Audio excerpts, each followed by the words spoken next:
Good evening, ladies and gentlemen. Welcome to the Monday, October 18th, West Fargo City Commission meeting. Commissioner George will not be with us this evening. She's on business travel.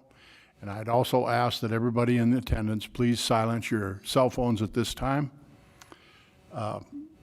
We have a very special agenda this evening, as you can see by the law enforcement presence that we have in the room. So we're going to call the meeting to order, and then the West Fargo PD will take over the rest. We are in order.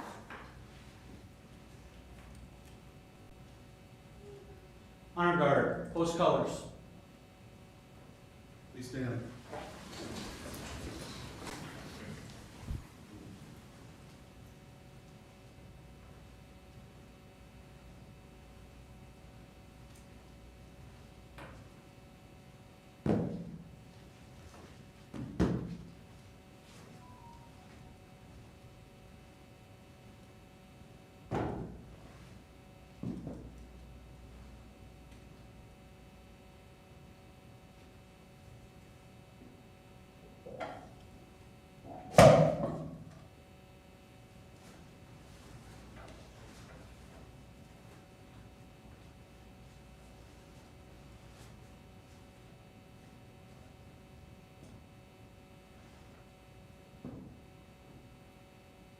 Uniform personnel, present arms.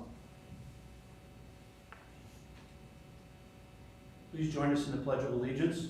I pledge allegiance to the flag of the United States of America and to the republic for which it stands, one nation, under God, indivisible, with liberty and justice for all.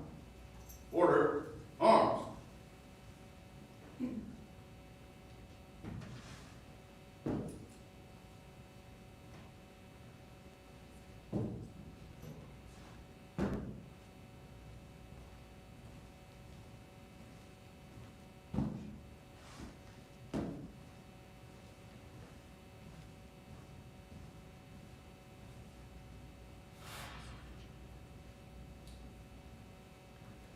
You may be seated. Thank you.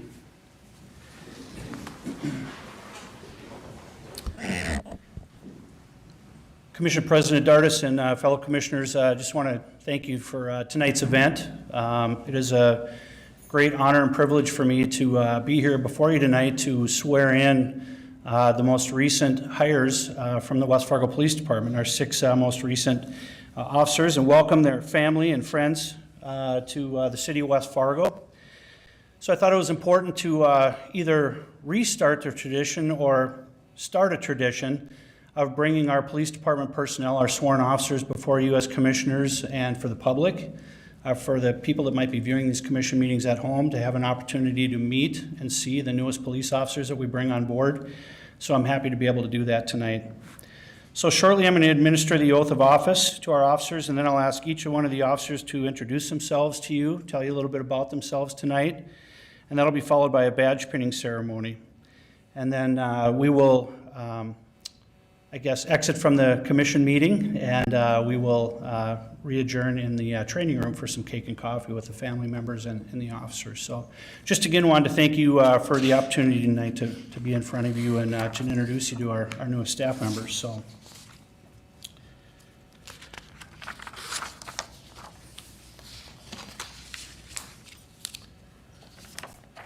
All right, if I can have the officers come up, we'll administer the oath.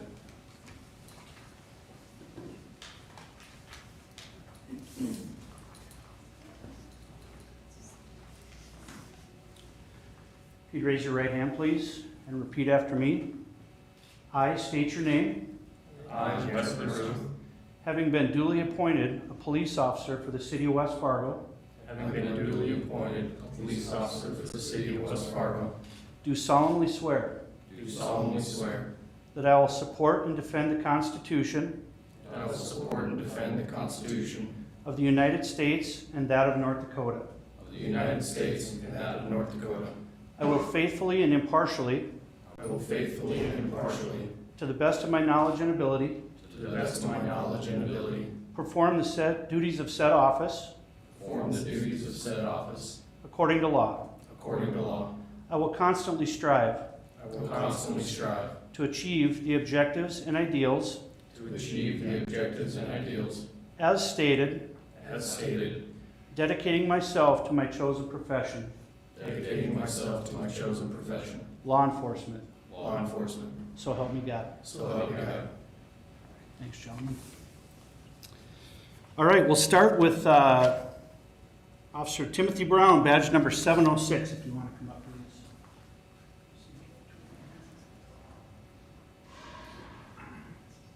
Did you have something that you want in?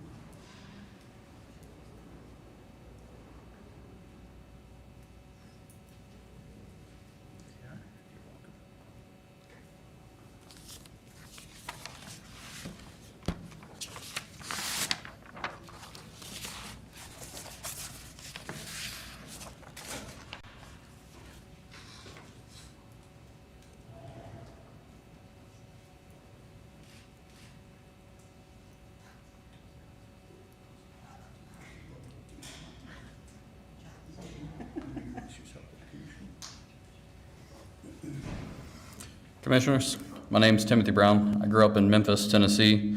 I was a officer there for 3 years prior. I chose West Fargo PD because I heard the weather here was nice and it's close to family. Thank you. Welcome. Officer Brett Caulfield, badge number 707. Okay.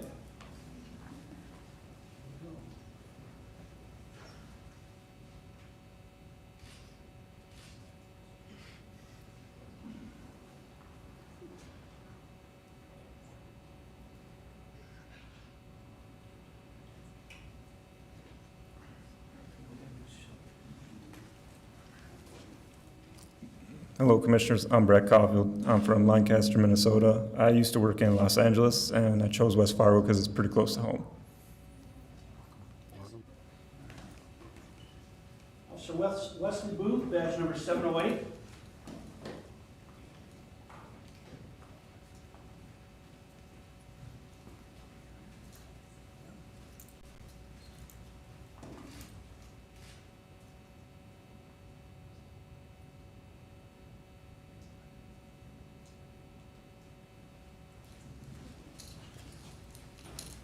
Commissioners, my name is Wesley Booth. I grew up in Las Vegas, Nevada, but I was a prior law enforcement in the city of Leesburg, Virginia for about a year and a half.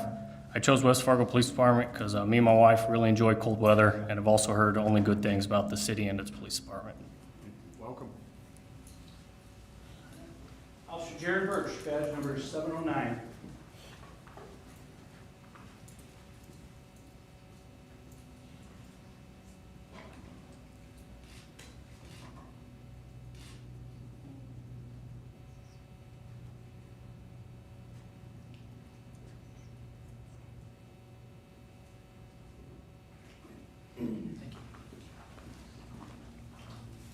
Hello, Commissioners. I'm Jaron Birch. I grew up in Fargo, North Dakota. I don't have any prior experience.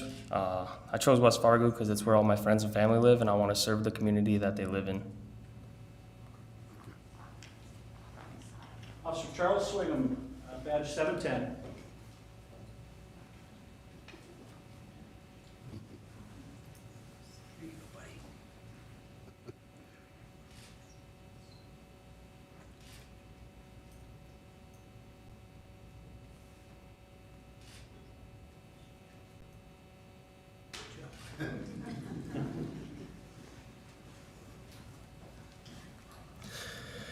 Hello, Commissioners. My name is Charles Swigum. I grew up in Glendon, Minnesota. I was a police officer in Osakis, Long Prairie, and Todd County for approximately 3 years before I went to Sauk Rapids, where I was a police officer for about 6 years.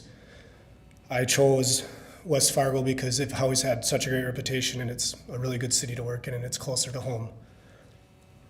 Welcome.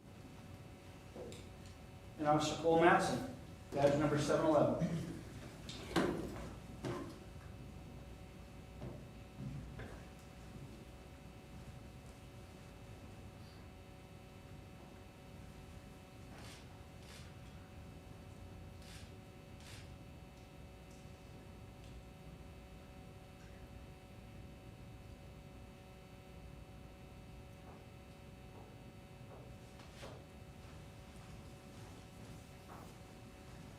Hello, Commissioners. My name is Cole Matson. I grew up in Grand Rapids, Minnesota. I don't have any prior law enforcement experience.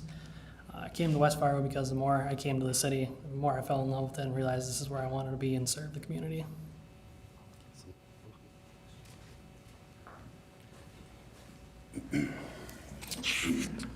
That's our portion of it. So once again, I appreciate the opportunity to introduce our newest officers. I think it's important, again, for you to be able to meet them and for the public to be able to see the officers that are going to be out serving them every day and know a little bit more about them. So thanks again for the opportunity to be here tonight. Thank you, Chief. On behalf of the West Fargo City and the Commission, I'd like to welcome all of you to the West Fargo PD. We're pleased that you've chosen our city to represent and serve. To the families, thank you. Thank you for supporting them in this endeavor in very difficult times in America. One thing that I can state without any reservation is that the command staff of the West Fargo PD is the best that there is. The lieutenants that we have, the chief that we have, and all of the line officers, they'll all be there to support you, as will we. So again, from a very, very grateful community, welcome and thank you for your service. Commissioners?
Commissioner Simmons is the police and fire, holds that portfolio.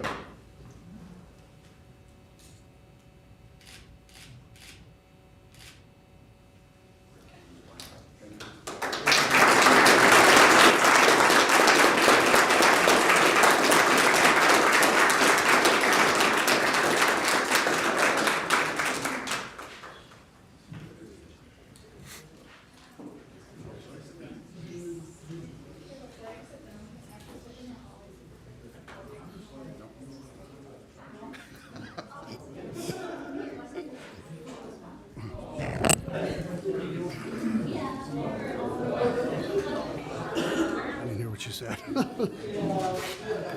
we're pulling this one, is that right? Pulling this one? Yeah, absolutely.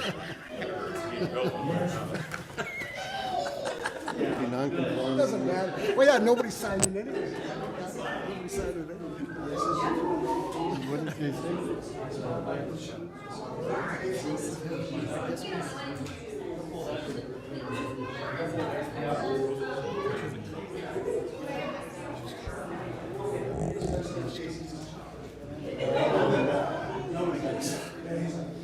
I'm working for tomorrow.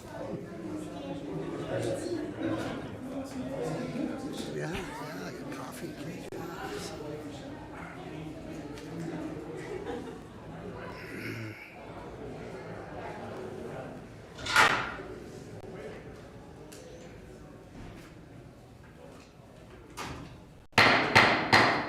We'll reconvene the meeting at this time. As you can see, we did make an amendment to the agenda with the swearing-in ceremonies, being there were so many family and friends that are here. So we accommodated the police department. So Commissioners, your thoughts on approving the order of the agenda as presented, with the exception of item number 1 being moved up. So moved. Thank you, Commissioner Jurdevig. Is there a second, please? Second. Commissioner Olson seconds. Been moved and seconded to approve the order agenda with the amendments? Do we have to add this anywhere in there or not? She's going to give it. Okay. Is there any further discussion? Hearing none, all those in favor? Aye. Signify by saying aye. Aye. Aye. Opposed? Motion carried. Item D is the approval of the minutes of the October 4th meeting. They are pages 2 and 3. They have been distributed and are online. Make Motion. Commissioner Simmons moves, Commissioner Olson seconds. Been moved and seconded to approve the minutes of October 4th as presented. Is there any discussion? Hearing none, all those in favor, please signify by saying aye. Aye. Aye. Opposed? Motion carried. Item E is building permits, pages 4 through 7. They have been presented and they are online. Do you have any questions of building, planning and zoning or on the building permits? I'll make motion to approve. Thank you, Commissioner Olson. Is there a second, please? Second. Commissioner Jurdovic seconds. Been moved and seconded to approve the building permits, pages 4 through 7, as presented. Is there any further discussion? Hearing none, all those in favor, please signify by saying aye. Aye. Aye. Opposed? Motion carried. Next order of business is the consent agenda. We have items A through E. They have been presented. They start on page 8 and go through page 33. Make a motion to approve. Thank you, Commissioner Simmons. It's been moved. Is there a second? Second. Commissioner Jurdovic seconds. It's been moved and seconded to approve the consent agenda, items A through E as presented. Is there any further discussion? Hearing none, all those in favor, please signify by saying aye. Aye. Aye. Opposed? Motion carries. We now move into the regular agenda. Item number 2 is an application to the City Commission to approve placement of material other than grass within a boulevard pursuant to Section 3-0305 of City Ordinances. Mr. Brad Schmidt, please come to the podium, state your name and your address, if you would, sir. Brad Schmidt, 617 7th Avenue West, West Fargo. Thank you. You have a document in front of you that I filed. If I can find the PowerPoint on here, I have a short presentation. Mr. Solberg, can you help me out here? Where'd you put that?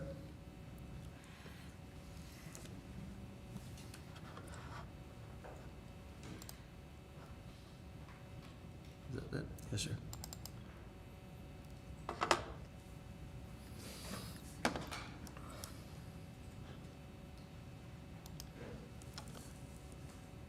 I'm joined here tonight by my wife Suzanne.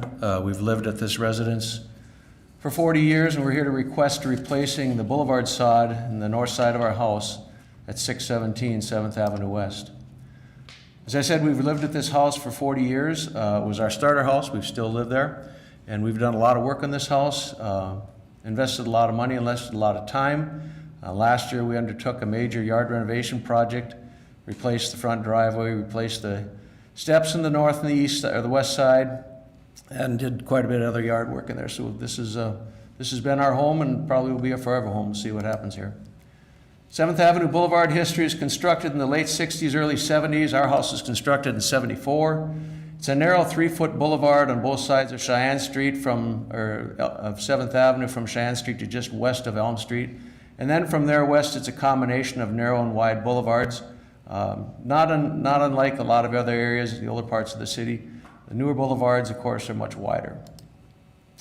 Boulevard projects that we've experienced there. Late in the 80s, I had to work with then Public Works Director Dick Fuller.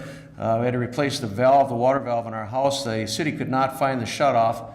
It was quite an ordeal. They were unable to locate the line. Working with some of my fellow employees at Cass Electric, we were able to find that line. It was buried about 2 feet underneath the boulevard, and they raised that at that point in time. So that's the only excavation that I'm aware of in 40 years, major excavation on that curb, or on that boulevard. In 1999, the city undertook heave sidewalk repairs in the areas. They hired a contractor by the name of McDonald Construction. And at that time, I contacted the city public works people and asked them about the possibility of replacing the boulevard area you see there from the sidewalk going east, about 10 feet in there. Again, same problem, trying to keep that growing in the springtime after a winter snow cleaning just was not workable. The city public works director at the time, and I'm struggling to find out who that is, but it was 99 because the stamp on the concrete is there. Said that's fine if you want to do that, but you're responsible for, if you have to ever dig that up, you're responsible for repairing that, and that is certainly understood.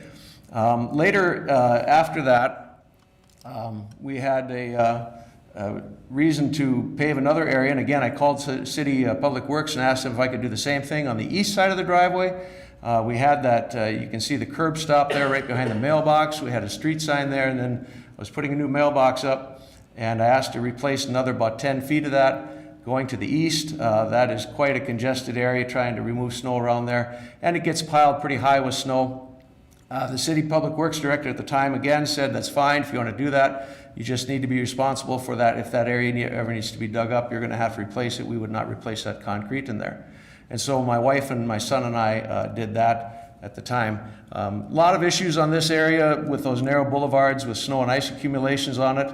When the street goes by and plows out, especially in a heavy winter, it gets to be pretty problematic where to put that snow. There's just no snow storage handling area there. I'm now requesting to do along the rest of 7th Avenue, largely what the city does in the areas. Visiting with Dustin Scott on it, he said their dimension is 5 feet, anything 5 feet or less, they'll fill that in with concrete and stamp it. So what we're talking about doing here is to address challenging, keeping that, the challenge of keeping that lawn healthy. I take a lot of pride in my yard, if you've ever driven by it. For the city that saw my water bill in August, my wife was not happy with me there. It was a hefty 3-figure number. But we get a lot of winter kill on that boulevard, and it's just really difficult. I spend most of the summer trying to get it to come back after a tough winter. Very difficult to do that. It's also a very difficult area to water, and when you do water it, you're wasting a lot of water going down the street, down the sidewalk, and right now our water rates are not the kind that you want to be wasting any boulevard water. There's a very minimal snow holding capacity on that. It's been a challenge for the city, it's been a challenge for the street department. It's also a challenge for the people living there. A lot of times, we'll clean our sidewalks and the city will come along and plow, and just the narrow proximity of that boulevard ends up with a lot of the snow piling back up on the sidewalk. So a lot of times what I've done, if it gets really bad winter, is I'll just take and blow all of that snow off the lawn. That's not an easy thing to do. If you've ever blown snow off of a grass lawn, not something that's very easy to do. But I'll blow that snow up onto the front yard just to add more clearance there for the street. The problem then becomes in the wintertime or the springtime when the snow melts, all of that snow coming off of that front yard goes down. And that often happens on those sidewalks along 7th Avenue as they get flooded. And then when that water sits there during the daytime, at night it freezes and it's basically just a skating rink of ice. And so it's a real challenge to try and keep that area clear. And one of the reasons it is not clear off is because it has that little berm of grass in the boulevard that it floods up against. And so sometimes what I've had to do, if it gets really bad, is I'll take and I'll chisel out a trench through my lawn, trying to get that water to drain out onto the street. So that's a problem that we've dealt with there too. So basically what we're asking to do is, again, mimic the practice that the city has been doing lately to fill those narrow areas in throughout. What we're talking about doing here is to remove the dead sod, and I've actually done that. There's a lot of sod and weeds in there, took that out. Area is bordered on 3 sides by concrete, sidewalk on the one, the concrete that I've put in on the east side of the mailbox on the other side, and then of course the curb. Add a small amount of paver base, about 1 inch, a weed barrier, additional sand fill about a 1/2 inch, and then a 3/4 inch paver mat, which is a 6 to 8 inch compacted fill equivalent, and then place a decorative 2-inch Holland landscape paver. Fill the voids with locking paver sand, compact it down to be about 120 square feet, again, 3 feet by 37 feet. Benefits from doing this, again, it resolves a perpetual grass growing challenge for us there. Saves costly lawn watering without incurring the weed problems that you get also with, like this year, we just gave up trying to keep that watered. And of course, if you've driven on any of those streets over there and you see some of the boulevards, they look pretty atrocious to the weeds that are coming up on them. Resolves the ice-covered sidewalk danger, it allows easier snow removal of a narrow boulevard area. It provides easy access to the boulevard for any future excavation. So unlike areas that have been filled in with concrete around the city, whether they be by private parties, residents, or the city, this is a really faster, easier way to get at that area if you ever have to do excavate it. And then if after you do excavate it to do restoration, it's going to be a lot easier and basically an immediate fix back, so you don't have to put dirt down and try to get grass to grow yet again. Questions? Questions of Mr. Schmidt? I just have one, Brad. if we were to allow something like this, and obviously in the wintertime when the plows come by, what happens when they chip up those pavers? It's my responsibility. Anything that happens to that is my responsibility. So you're not going to come back after the city and say, Well, I hey, can't. I mean, that's the understanding. In fact, one of the things that I'm fully prepared to deal with is that over time, those pavers, like the concrete that you saw there, are going to get worn from the salt and so forth on there. I mean, that's just a given. But I can deal with that and replace those as needed, and I think they'll probably last a lot longer than what the grass does. Just questions? I guess I'd be Mr. Jurdovic. interested in hearing from either Matt or Dustin in terms of sort of, from a streets and engineering perspective, what their opinions and thoughts are. Please. One or both of them. Mr. Anvik.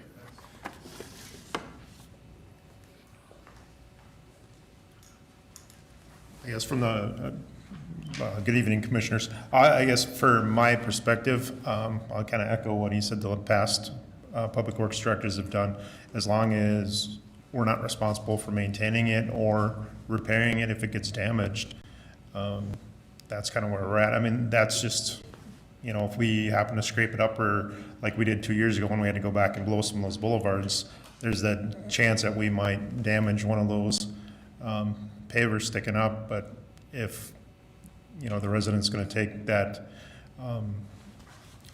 on and his responsibility, you know, from my standpoint, I don't have any issues with that. Thank you, sir. Appreciate that. Mr. Commissioner Olson? Mr. Scott? Good evening, Commissioners. So, you know, really the only thing I can add is to Mr. Schmidt's point. We do this with city projects, especially on arterial and collector roadways. Our rule of thumb is 5 feet. Once we are narrower than 5 feet, we will put in stamped concrete.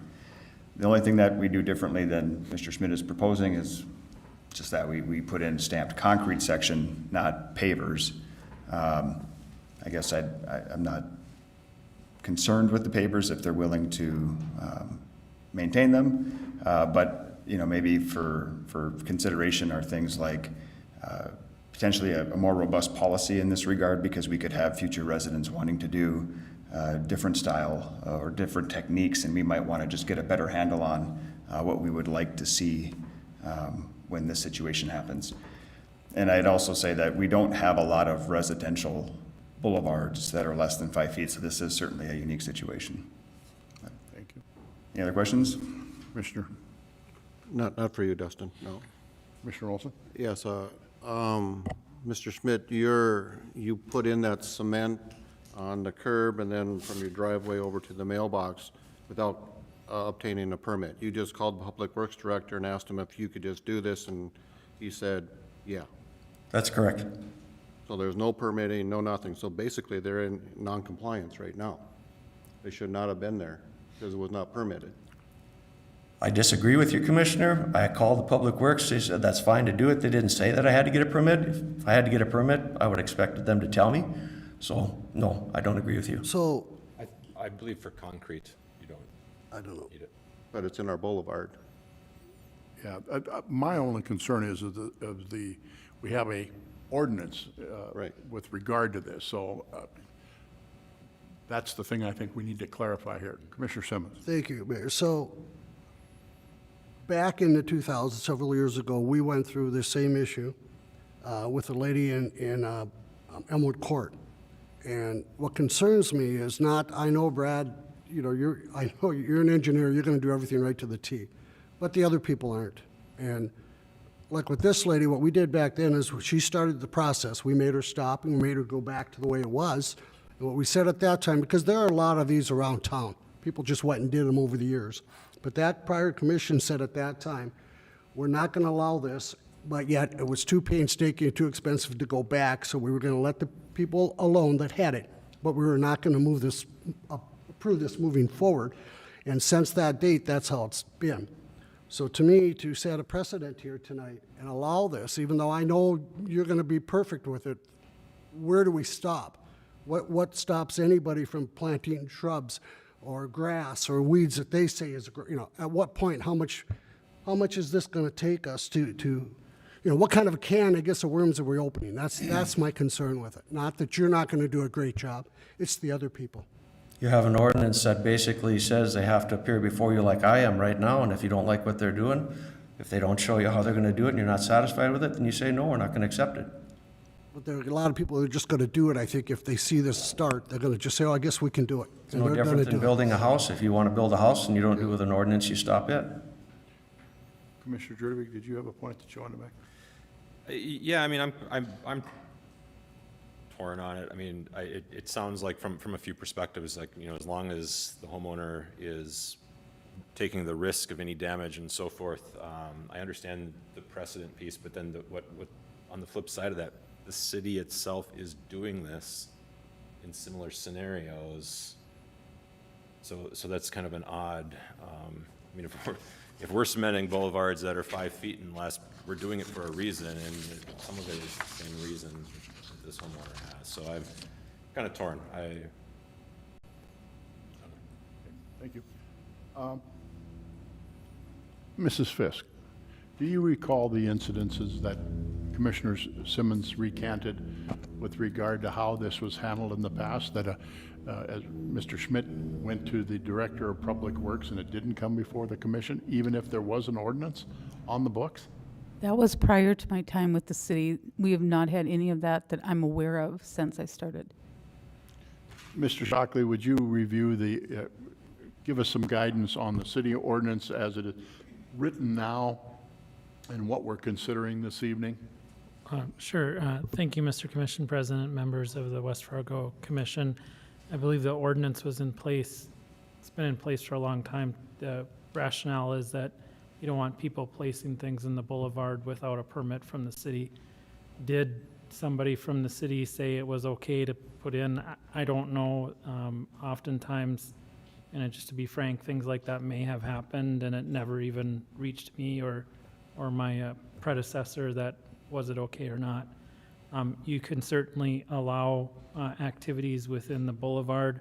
My only suggestion is if you grant it, you should have some sort of documentation for the future, like a one-page permit that says somebody can install it in the boulevard, so that if the house gets sold in the future and the city has to come by and tear up all the nice pavers and put in a pipe or whatever they're going to put in, that the homeowner's not upset at the city and says, replace my pavers. And so that's why we want to have a written permit in place. And so that would be my only guidance is if you do grant it, just we could, there's probably a permit form out that we could give them, and that would be against the property. We have a right to permit. Thank you, Mr. Shockley. Mr. Scott? Sorry, I was just going to confirm that we do have a right-of-way permit. So, and that's actually, Mr. Schmidt did pull that application a couple weeks ago. That application is on hold pending the commission's decision tonight, because the ordinance does read that there is to be no hard surfacing in the boulevard unless otherwise approved by resolution of the city commission. So our permit is on hold until the commission takes action. So in this permitting process, is there anything mentioned about, as Mr. Schmidt has pointed out to us, the width, less than 5 feet or anything like that? That's not I mean, obviously you have a policy that you administer through engineering. That's not a part of this? No, Commissioner President Otterness. We have a standard that we maintain with our city projects, but our right-of-way excavation permit really doesn't get into that level of detail here. And that's where, you know, we might be prudent to look at a policy moving forward if we are going to allow these situations to continue. I think the ordinance, again, it's been here for a long time. In terms of prior public works directors authorizing work, they maybe didn't know this particular ordinance was written or the language of it. When this hit my desk, of course, I referred Mr. Schmidt to this particular ordinance and take this action. But so the permit now, we can certainly file, you know, add a one-page attachment to the permit. In this case, I think to where John is going with things like, you know, an agreement that the owner will maintain the work that's done if it is authorized. and so on and so forth, and we can add that to the permit itself, and that way it's filed long-term in our records, because 10, 15, 20, 30 years from now, we could be with another homeowner at that time, so. I have a question. On South Cheyenne Street, the dividers between the lanes, there is a stamped concrete 18 to 20 inches wide.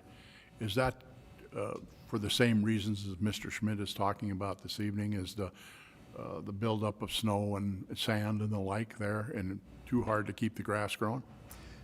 Well, that's a good question. There's a couple reasons for it. One of them is just simply mowing in those busy arterial corridors. So when we're talking better ends in Cheyenne, the traffic's busy, and so we don't want them going into these really narrow situations. But yes, logically, there's also a component of maintaining turf in such a narrow corridor too, where there is sand and salt and a lot of activity. It's hard to maintain that and establish that. We've had others requests in boulevards. Last year, we actually had one for artificial turf.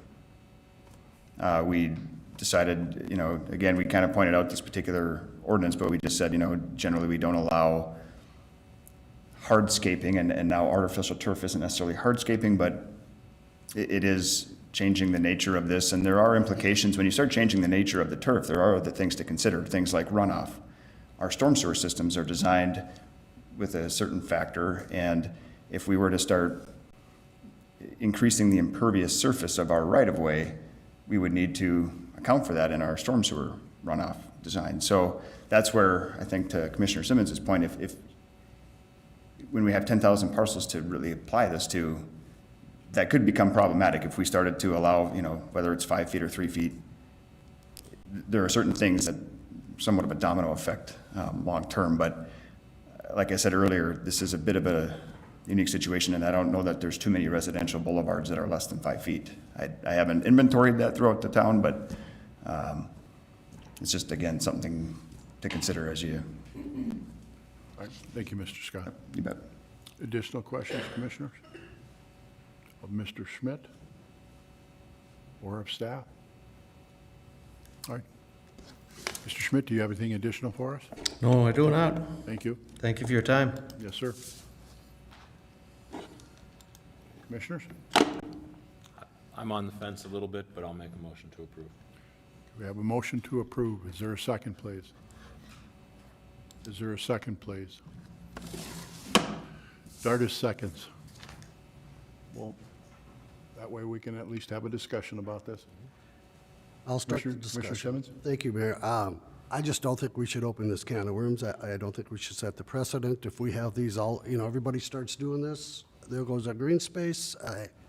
I just don't think it's a road from years ago. We started to go down this road and we stopped it. I don't think we should start it back up. Thank you, sir. I agree with Commissioner Simmons. Once we start it, it's hard to stop. I mean, I think the fact that anybody that wants to do this would have to come in front of the commission is the stop gap on that. I mean, we have control over it, and I think in an extremely narrow boulevard, I could foresee those same challenges. And so. And like Mr. Scott said, it was on city project. Yeah. This is a private project, so. The only thing that enters into my thought process here is the fact that the city, and I certainly would not question Mr. Schmidt, the process that he went through to get the public works directors in the previous situations to concrete this. It's just, it's here. Mr. Schmidt, if you have another item or another point, you can certainly step up. With all due respect, We have a motion, so you have to speak to the motion, please, sir. I understand. You have an ordinance in front of you, and the ordinance says that the applicant can make application to you. If you don't want to do it, then why do you have that in the ordinance? Well, the ordinance allows for me to ask that. If you're never going to allow anybody to do it, you're not setting a precedent by allowing me to do it. You're reviewing it as the ordinance says. So I guess I take issue with that, Commissioner, that, why have that in there if you're going to deny everybody that comes forward by setting that? You think it's setting a precedent? You can take whatever you want, but it's my decision at the end of the day for my vote, sir. The point is we're not saying that you can't apply for this. We'll review it on a Case-by-case basis. case-by-case basis. Thank you, Commissioner Olson. Okay, is there any further discussion? We have a motion on the table. Motion is to approve. Been moved by Commissioner Jurdebig, seconded by Dardis. Is there any further discussion? Hearing none. All those in favor, please signify by saying aye. Aye. Opposed? Aye. Motion fails. Item number 4. No, item number 3, excuse me, is a conditional use permit or an off-premise sign in an EMU Entertainment Mixed Use District at 2900 Cheyenne Street. Lisa Sankey, City Planner for the City of West Fargo.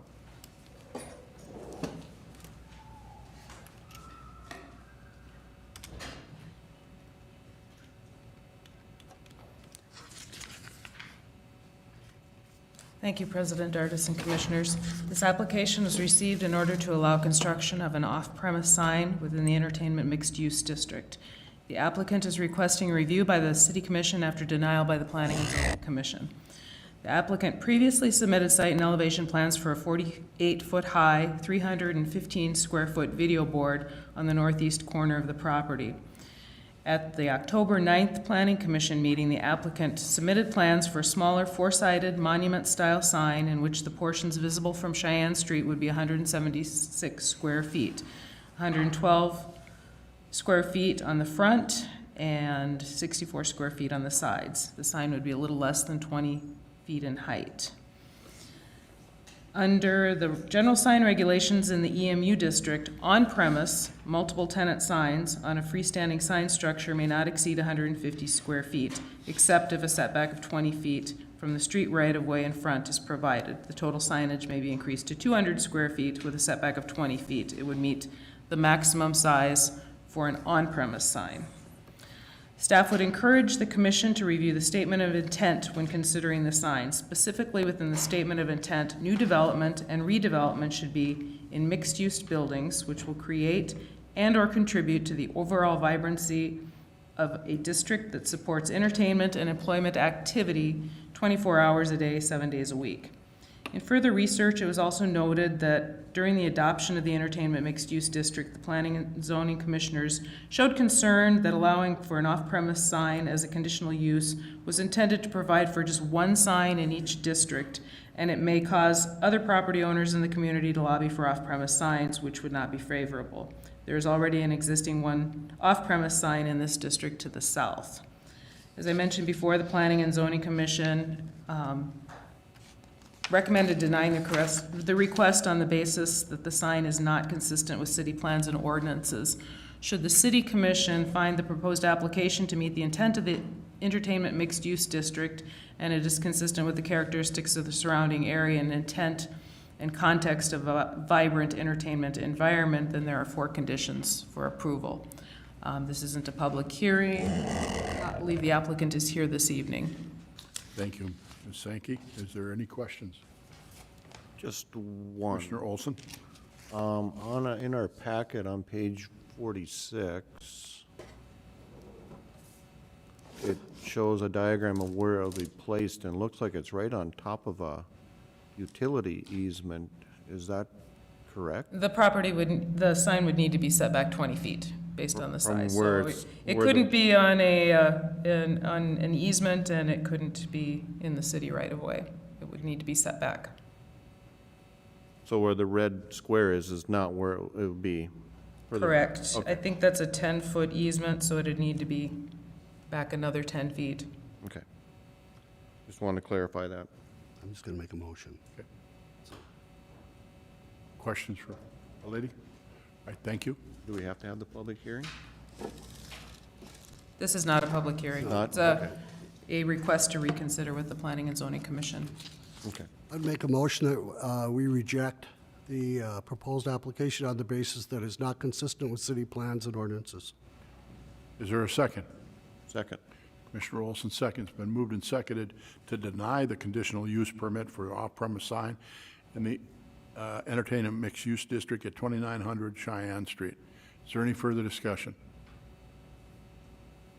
Hearing none. All those in favor of the motion to deny, please signify by saying aye. Aye. Opposed? Motion carried. Thank you. Item number 4, first reading of an ordinance number 1197 relating to the theft of property, shoplifting, and window tinting. Mr. John Shockley, City Attorney, City of West Fargo. Thank you, Mr. Commission President. These minor changes to the ordinance come out of a couple of prosecution cases we've recently had. Well, the first one is just to clean up the section 205. We had an extra shoplifting in the title, so we thought since we're bringing an ordinance forward, we just present that cleanup, and then a cleanup of removing the exercises and just say exercise. And then we created a new section 12205.1 that's on the page 2 that's adding shoplifting, just following state law. And then the other item is the tinted windows. We did recently have somebody challenge their ticket for tinted windows, and we thought it would be appropriate to add in subsection 4. The others are pretty minor cleanup, but it just presenting the test of how an officer would prove tinted windows. And so this is just a recommendation from my office for cleanups for additional municipal prosecutions. These come up every now and then. You have a court process and people challenge it, and they're constantly testing us, so it's just a cleanup. I can answer any questions you might have, but. Thank you, Mr. Shockley. Questions for Mr. Shockley? I move we approve the first reading. Commissioner Olson moves. Is there a second? Second. Commissioner Jurdovic seconds. Been moved and seconded to approve the first reading of ordinance number 1197 relating to the theft of property, shoplifting, and window tinting. As presented by Mr. Shockley, they are on pages 48 through 50 of the packet. Is there any further discussion? Hearing none, all those in favor, please signify by saying aye. Aye. Opposed? Motion carried. Item number 5 is the West Fargo events budget. Mr. Mike Amundson from West Fargo Events, pages 51 through 78 in the packet. Good evening, Commissioners and Commission President. Thank you for having me tonight.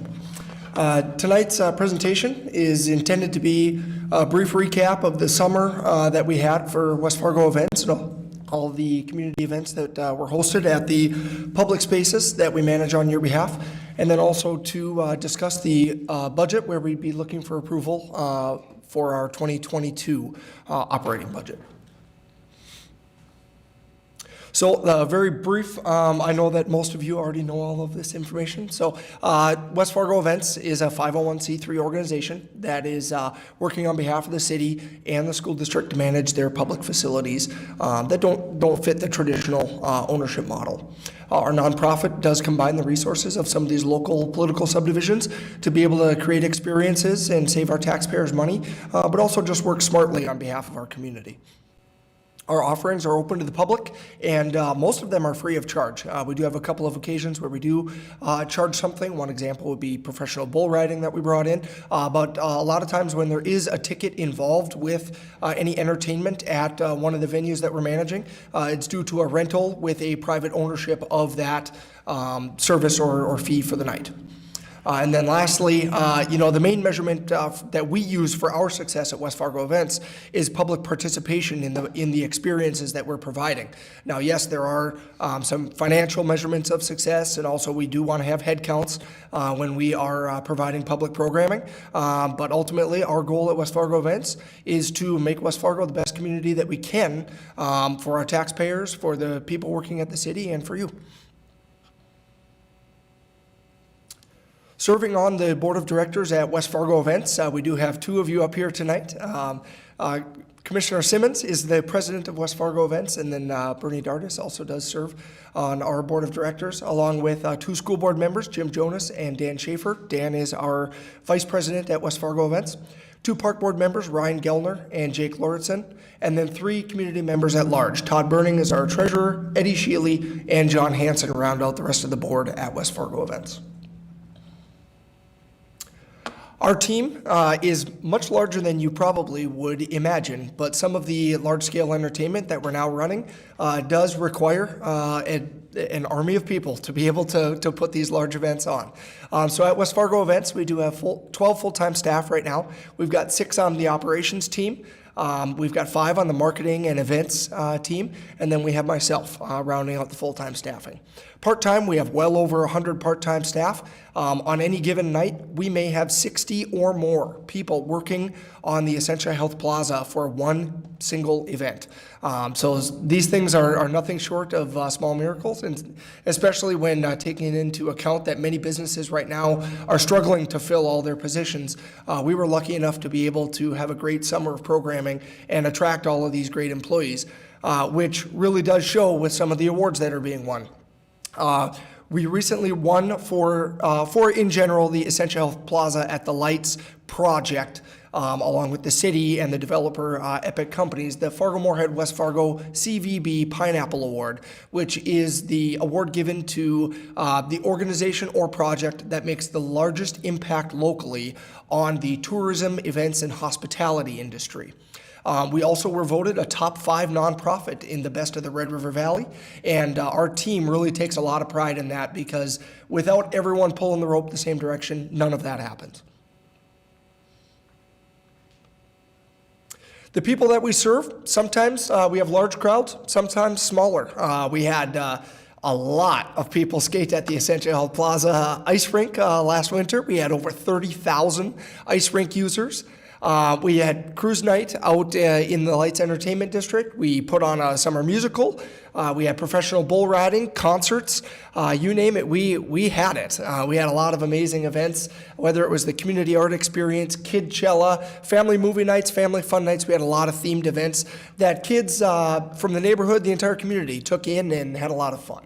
On social media, we have, actually these stats are slightly outdated. We've got about 7,000 followers now on our social media accounts and 8,500 monthly website visitors. Now, that may not be a statistic that's super important to you until you really think about it. That's the reach that West Fargo Events and the Plaza now have when we put on events. That's a very big, important number when we're talking about attracting better, bigger, and larger scale entertainment. They want to know how we can help them draw people into all of these events, whether it be a promoter, whether it be a company rental, and whether it be just an opportunity for the general public to utilize the plaza. Those follower numbers are proof that what we're doing is leading to some impact when our community is now coming to us for that information. I mentioned the 30,000 ice rink users last hockey and skating season, as well as curling, I should say. And then over at the Essentia Health Plaza, we had 75,000 users, so we're pretty proud of those numbers as well. We mentioned some of the big-time entertainment now coming our way. If I'm not mistaken, the last time I stood up here, Commissioner Jerdvig, you specifically asked me, so when does the big stuff come in? We started to see that. We had close to 3,000 for a few of our events this summer. This is a picture from the Kip Moore concert. As you can see, there's a lot of people piling into Essentia Health Plaza at the Lights and had a lot of fun. So we've gotten rave reviews from some of the promoters, but also some of the booking agents that work with these managers and the bands themselves. So industry-wide, we are making a good name for ourselves here in West Fargo. The next slide is from a different night. This is Tiger Lily, a couple of North Dakota girls that have now gone down to Nashville. They played a show with Blackhawk and had another close to 3,000 person crowd. So another really great event that we hosted, and we're very proud of some of these pictures to be able to show you tonight. Not everything is all about the large crowds and bringing in outside talent. One thing that we did at West Fargo Events this summer when we got notification that our traditional renter that brought theater and musicals to us in the past had elected not to come back, we started Stage West about 2 weeks later. And we said, okay, we'll do our own musical then. And so we came up with this idea. We hired a theater director and we put on Rock of Ages, and we sold tickets to almost 2,000 people to support local community theater. So we're very, very proud of that. This is a picture from the final night where we had a crowd of well over 500 people. Doing things like that is what led to some very, very fun interactions for staff. By starting a community theater, we actually caught the attention of some A-list celebrities that were interested in coming to check out our little mom and pop theater. So it was pretty cool to get on the Instagram of an A-list celebrity. Josh Duhamel actually made his way to our opening night when he heard about it. And then our cast for Rock of Ages, which was made of local artists, some of who went away to Ohio and further away places for college. They're studying theater or music in college. They came back to be a part of this show. And now the Rock of Ages and Stage West project, this is a major memory for them. And they made it with West Fargo Events at the Plaza doing community theater here in West Fargo. We're very proud of the moments that we were able to give to our community and our people that are coming back now to be a part of these things. So aside from theater, we did a lot of great other things that were not just huge concerts. We still do a lot of intentional impact on the family experience here in West Fargo. This is a couple of pictures from Kidchilla, which was a music and youth festival idea that one of our brilliant staff members came up with, and we turned it into a Cuckoo Kangaroo headliner concert, had the splash pad going, had a whole bunch of arts and crafts. And the best part about it was we found a community sponsor, Bell Bank, to help us out with this, and it cost nothing for any of these families to attend. So on WeFest weekend, we actually had a free concert for kids, grandma, grandpa, or any other adults that weren't heading out towards Detroit Lakes on that particular weekend. And we plan to make this an annual event because of the success that we had this year. The last big amenity slide I've got for you is year-round activity. This is something that our staff is working very hard to develop now.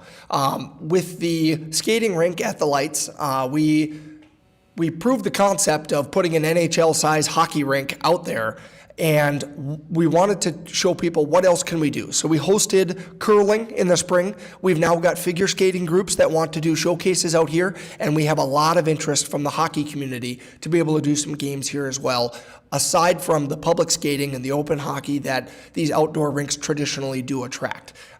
This rink came together because of a combination of funding sources, including the money that the city had put in through the development, as well as a large grant from the Convention and Visitors Bureau, which we're very thankful for. And just today, in fact, we started unloading semis and parking all that stuff out on the plaza. We are now in the process of building for the next 3 weeks, roughly, the Lights Ice Rink to bring it back again. So, taking a look at some of our reach, not just throughout North Dakota, but starting with North Dakota, we attracted for the ice rink alone all major cities in North Dakota.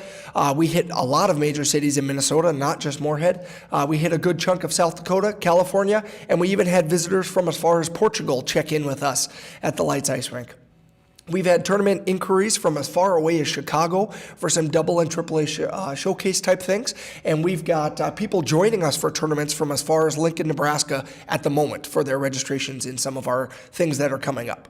Lastly, some of our staff do specialize in ice rinks, as a lot of us do come from the Parks and Recreation world. And we're really proud that in USA Hockey's professional publication, Rink Magazine, we actually had a small feature about the Lights Ice Rink at Essentia Health Plaza. And so I hope everyone got a chance to see a forwarded link, but I'd love to send it to you if you haven't seen it yet, because we're real proud of how that thing lit up on USA Hockey's professional publication. Taking a look at another West Fargo event that we brought in, professional bull riding.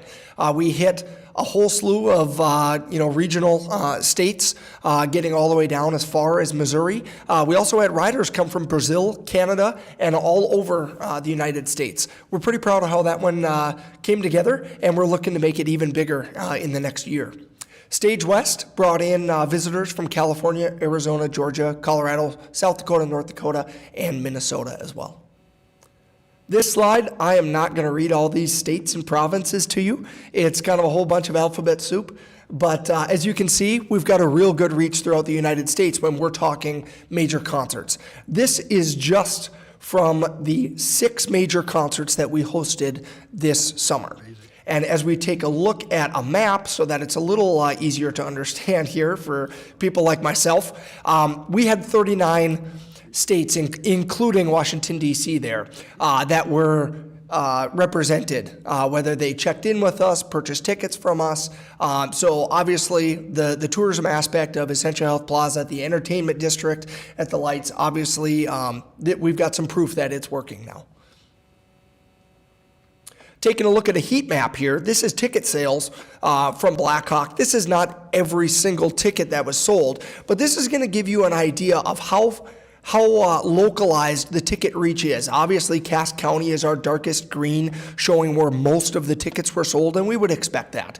But you can see that all the way out to the Fort Peck Indian Reservation, between Miles City and Billings, Montana, and then getting into the Twin Cities area, even by Rochester, we're attracting a lot of ticket sales all over the region to be able to visit West Fargo for their entertainment. And that was not a one-time deal because this is for, excuse me, the Kip Moore concert on the 21st of August. Again, we get out towards the Fort Peck Indian Reservation. We get all the way to Billings there, and then we get down even into Wisconsin for that particular concert, and even south of Sioux Falls. Oh, and I missed one, even all the way over to Rapid City. So I think that we've got some proof of concept there as far as some data to show you that people are indeed coming to the plaza from far away. Lastly, some of the things that were goals of ours was to create more annual community events. Professional bull riding, Kidchella, and the summer musical are going to become full-time events that we're going to keep bringing back over and over again. And we are also beginning the West Fargo Winter Classic, which is going to be a large 6-day hockey event to utilize that ice rink, but also to create a community experience over Christmas break while kids are out of school, but still playing their athletics in outside of the school time. And then we're also going to start a health and wellness week. It's going to be a major undertaking for us starting this next summer in 2022. We do turn the plaza over annually. In the spring, we take the hockey rink out. In October, we put it back in annually. So we do have a little bit of downtime where we don't invite visitors in. It simply would not be safe because of the heavy equipment and things moving around, but we are in there working, I can assure you. Lastly, the 2022 inquiries are pretty exciting. No, I cannot talk about any of them right now, but I think every one of you will be pleased when you see some of the names that are considering coming to our community in 2022. My last slide before accepting questions regarding the recap is that we worked with the CVB on some data to be able to show the economic impact of what we're doing at West Fargo Events. We have a direct spend of over $300,000 is our estimate. That may seem low to you, and it is, but that's intentional. We don't want to take credit for anything that someone else would take credit for, like a promoter, like a private company that hosts a corporate event. These are the items that we own at West Fargo Events that we are working exclusively on behalf of the city. This is the direct spend that we are generating just within that plaza from West Fargo Events owned events. That's the Winter Classic, bull riding, and that's what we are anticipating for Kidchella, Stage West, and the ice rink for our control items there. With that, are there any questions on the information from this summer? Questions on the recap for Mr. Amundson? I think we all want to see the budget. Nice job. I just had the same presentation at the EDAC just last week, so it's like old news to me. Great, Sorry about great. that. Very good though, Mike. I mean, it shows our, the impact we're having on the entire state, not only the state, but regionally and, as far as the city of West Fargo, the name, what we're talking about, the thing that I don't like here, the branding, but this is exactly what that gentleman said. Tell your story. Tell your story. I maybe shouldn't have taken two 11-year-olds to Rock of Ages, but that's on me. So. It was a good. It was a good show. I'm just not sure it was age appropriate for two 11-year-old boys. But again, that's on me. We will do better. We got some great things in mind for this summer, I promise. And there's some of the highlights, all of the highlights were noteworthy, but also West Fargo Events has taken over the West Fest Parade and some of those stable local things, cruise night and those types of things, and did a great job considering what we were dealing with this year with the construction and the like. Did a nice job on that. One of the things that you didn't mention is last week, Wednesday, at the statewide economic developers annual meeting for counties and cities, we also received the Governor's Choice Award on the lights, which was shared with Epic Companies and ourselves. So there's another one for your belt. You got the Governor's Choice Award also. All right, move on to your budget. So I'll try to keep this quick because I know that we're getting antsy.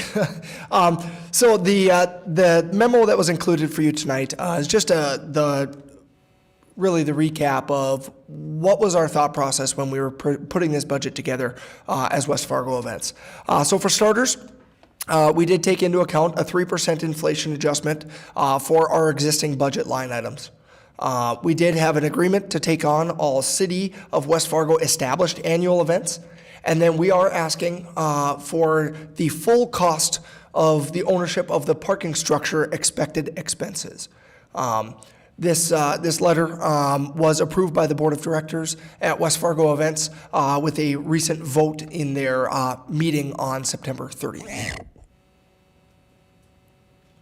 So without getting too much into the weeds here, I've got the income statement here for you, and I'm going to kind of just breeze over it, but I fully understand that you all probably want to know why are we showing a loss on some of these items, with the exception of the public parking ramp being a 0 and the tying out of the proposed additional events budget.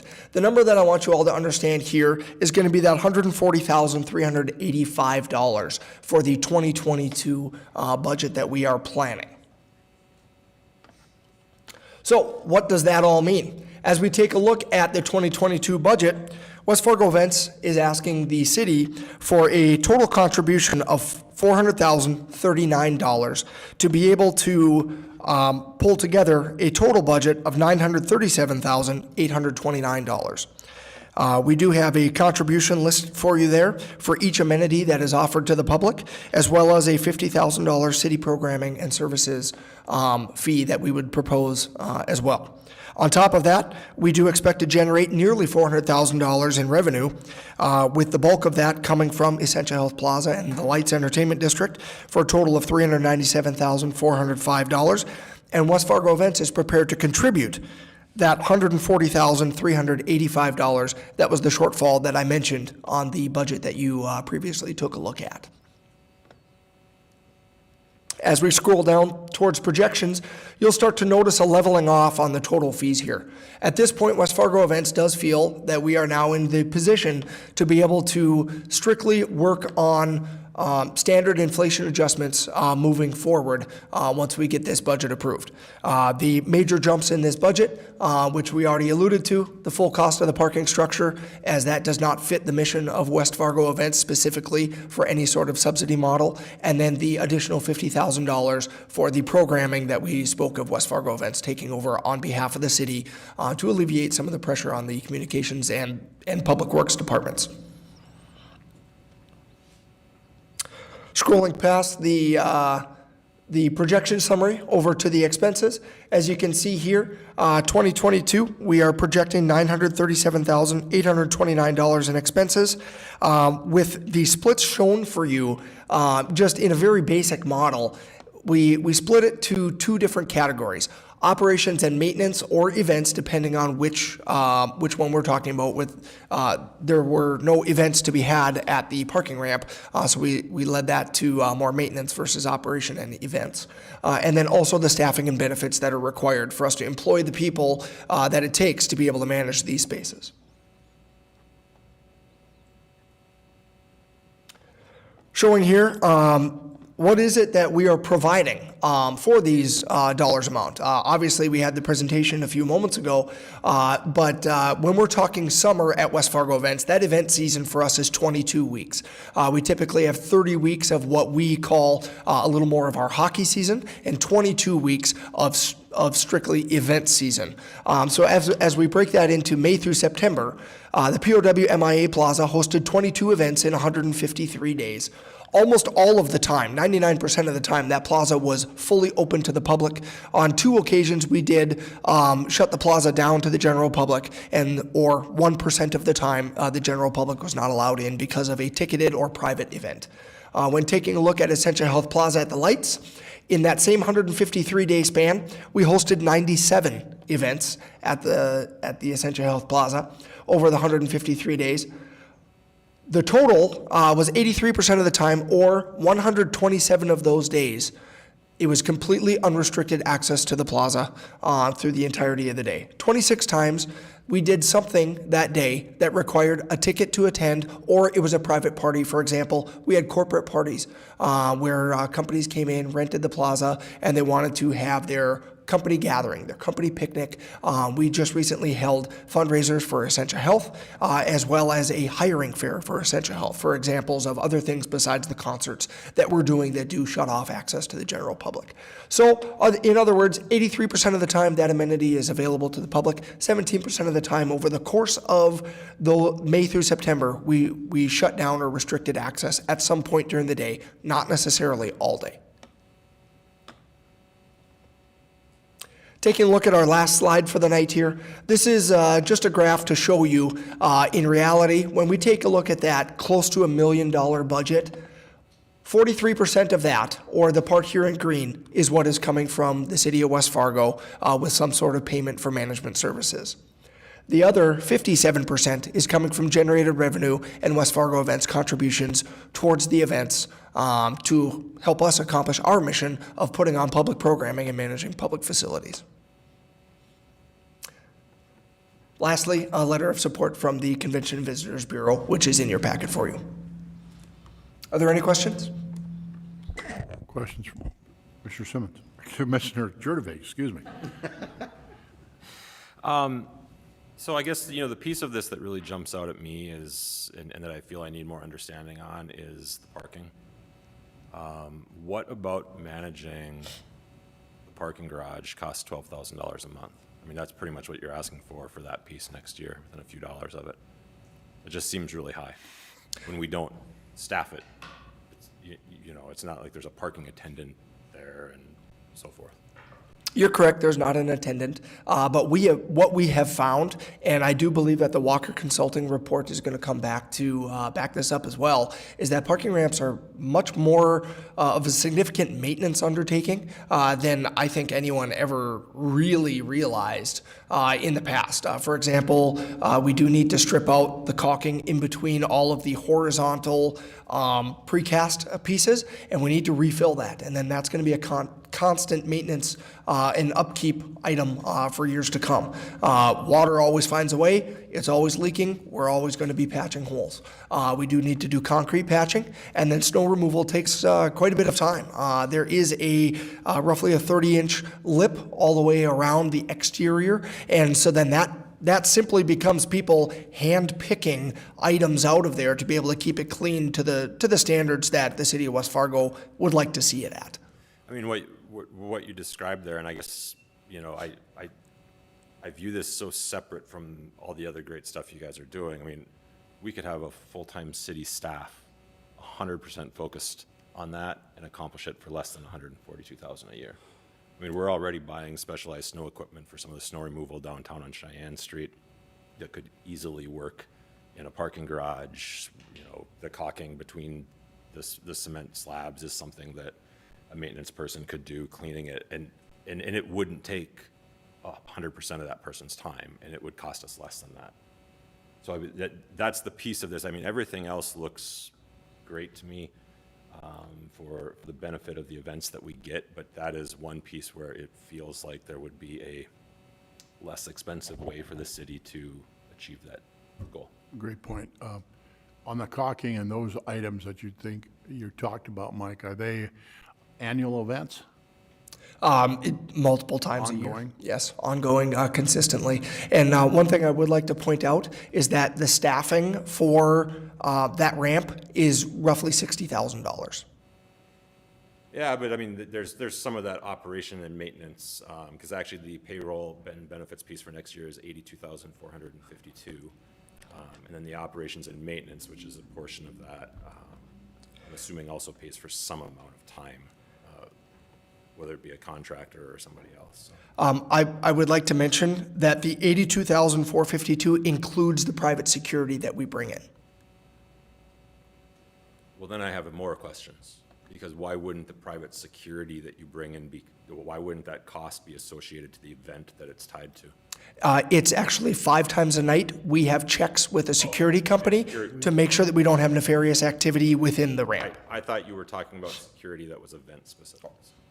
No, we do keep very diligent accounting of that. All event expenses are passed on to any event renters or anything. And 5 that's what I thought, times a night. but I misunderstood what you said. That was my mistake. On a side note to this, we as the city actually collect money in a CAM fee, so the taxpayers aren't necessarily paying. I understand that there's yeah. a revenue source that pays for it, but whatever's left in that difference can pay for long-term maintenance on the parking garage Right, too, which right. is Good something point. we also have to be considering. So therefore, I'm still gonna be focused on the cost. None of this comes out of somebody's property tax. Right.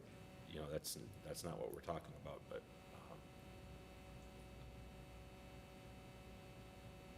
Additional questions for Mr. Amundson? Thank you, Mike.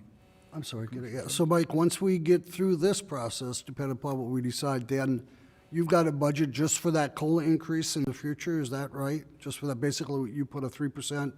Aside from if we need to address some sort of capital item that would not have been planned previously. But our intention at West Fargo Events is that we feel that we have kind of reached a peak of where we need to be. And at this point, we can plan on inflationary increases.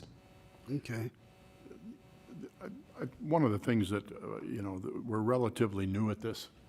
And of course, I think that West Fargo Events have done a marvelous job, 120 events, 75,000 people, 30,000 ice skaters. The list goes on and on and on.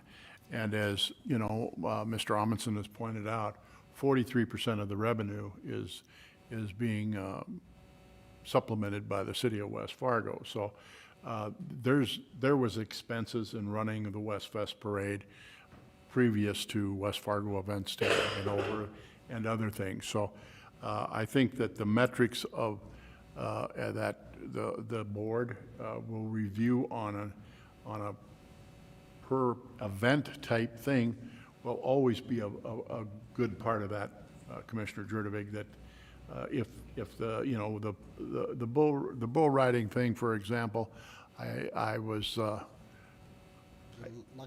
I winced a little bit at that one myself, just because of what they were going to do to our Lights Plaza.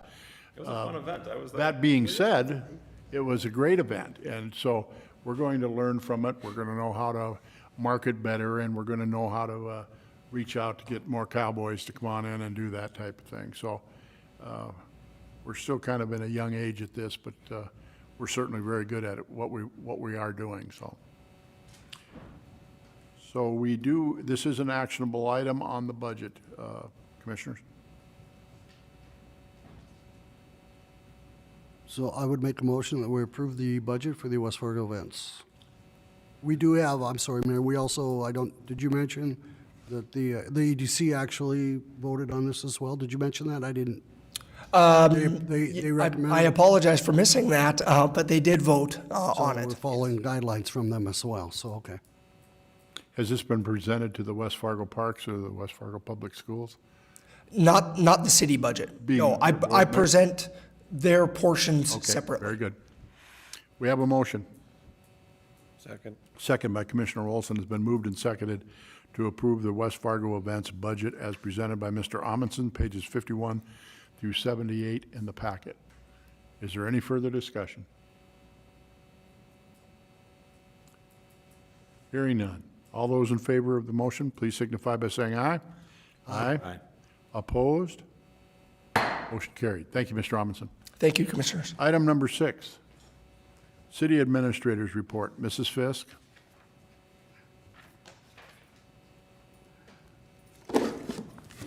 Good evening, Commissioners. The only item that I particularly have is an item that I set in front of you. The Yards DBA is having an event at the end of the month, and they requested a public alcohol consumption. It's for the hours of 2 to 5 o'clock. And she did not realize that we didn't have another meeting, and so she got it to me just the other day, and I put it in front of you for consideration. Typically, that would end up on the consent agenda, but I just need a motion from you if you're in favor of that. Questions of Mrs. Fisk on that issue? I move we approve. Commissioner Olson moves, Commissioner Jurdovic seconds.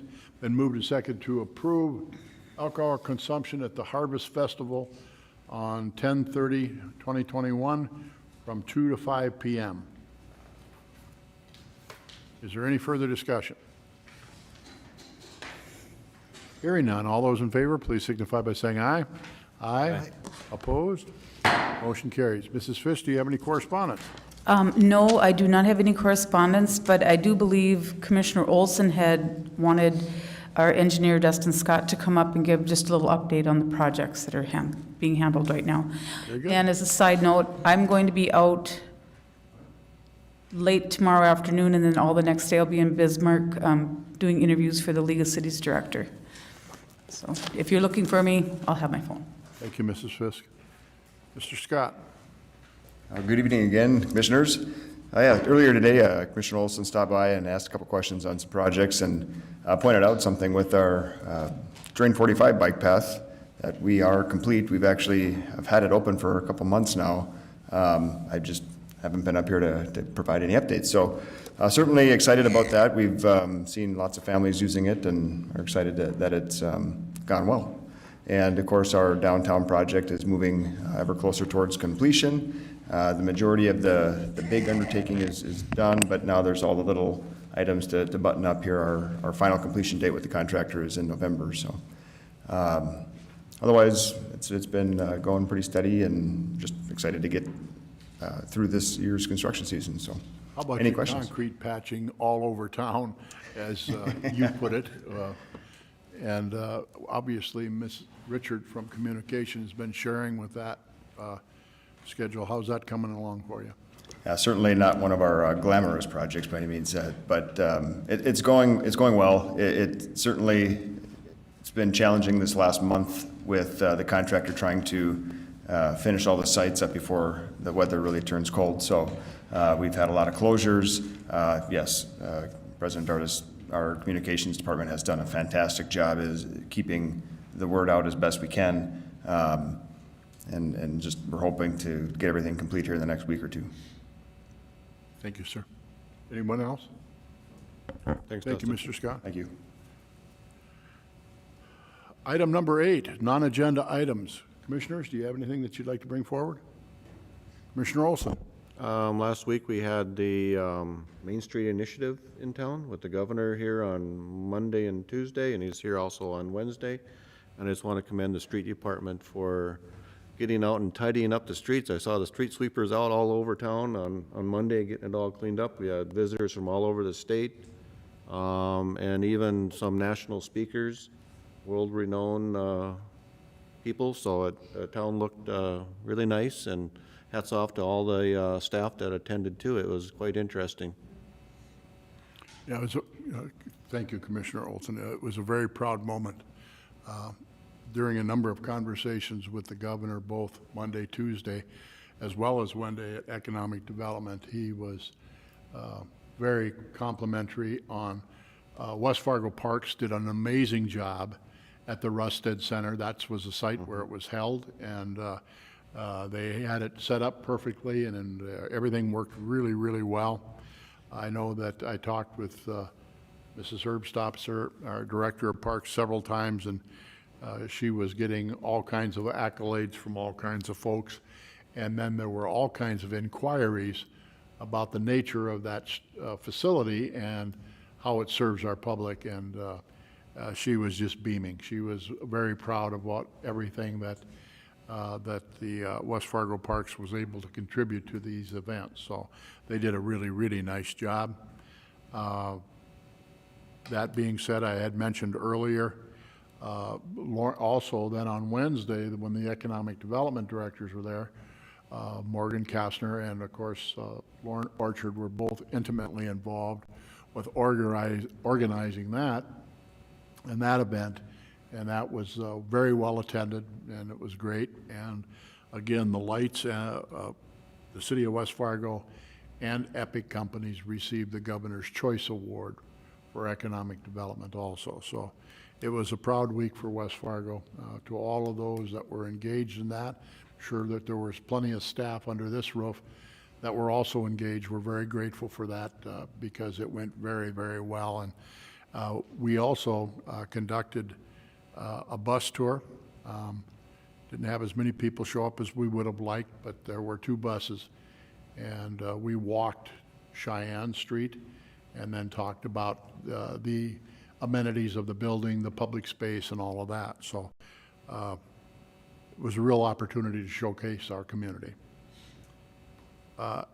Any staff members have any non-agenda items they'd like to bring forward?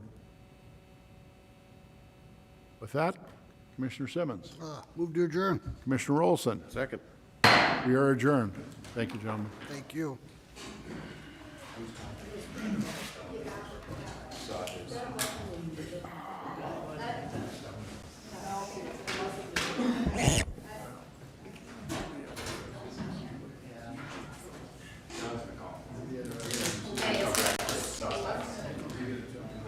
You know, I would hate to step on